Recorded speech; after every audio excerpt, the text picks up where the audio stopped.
નમસ્કાર દર્શક મિત્રો, હું વિશાલ ભટ્ટ આપનું મારી ચેનલ શ્રી વિશાલ ભટ્ટ એસ્ટ્રોલોજરમાં સ્વાગત કરું છું.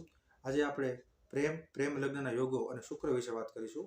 પ્રેમ લગ્નના યોગો અને શુક્ર એટલે પ્રેમ અને પ્રેમમાં સફળતા માટે શુક્ર જે છે એ મહત્વનો ગ્રહ ગણાય છે, પ્રણયકારી ગ્રહ ગણાય છે અને પંચમ ભાવ છે એ પણ નથી, પણ પ્રેમ લગ્ન જોવાય છે. શુક્ર એ અંતરના મૃદુ ભાવને એટલે કે લાગણીને દર્શાવે છે, જ્યારે ચંદ્ર છે એ મનનો કારક છે, એટલે મનના ભાવોને દર્શાવે છે.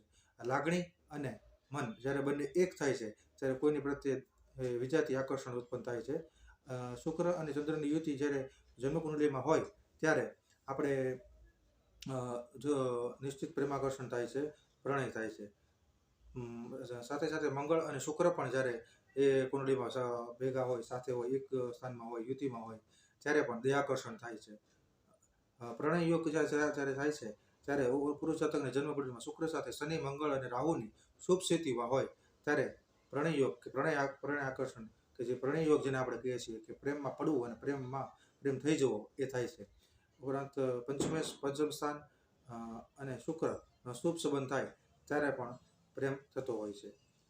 પ્રેમમાં આપણે જોયું કે પ્રેમ અને પ્રેમના લગ્નના યોગો આપણે જોયા, પણ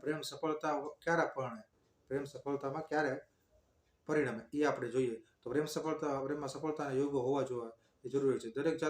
દરેક સ્ત્રી પુરુષ ને પ્રેમમાં સફળતા નથી મળતી, અમુક સ્ત્રી પુરુષોને તે પ્રેમમાં સફળતા મળે છે. તો સ્ત્રી પુરુષની જાતકની કુંડળીમાં પ્રેમમાં સફળતાના યોગો કેવા હોવા જોઈએ એની માટે આપણે ચર્ચા કરીએ. પ્રેમમાં સફળતાના યોગો માટે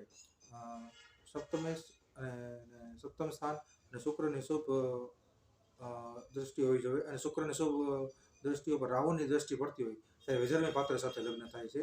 અને શુક્ર શનિની યુતિ જ્યારે જન્મકુંડળીમાં થતી હોય ત્યારે સામેવાળું પાત્ર કંઈક મોટી ઉંમરનું જણાય છે. આ વિડીયોમાં આપણે એટલું ચર્ચા કરીએ, બાકીનો આપણે આવતા વિડીયોમાં ચર્ચા કરીશું અથવા તો પછી ચર્ચા કરીશું. નમસ્કાર.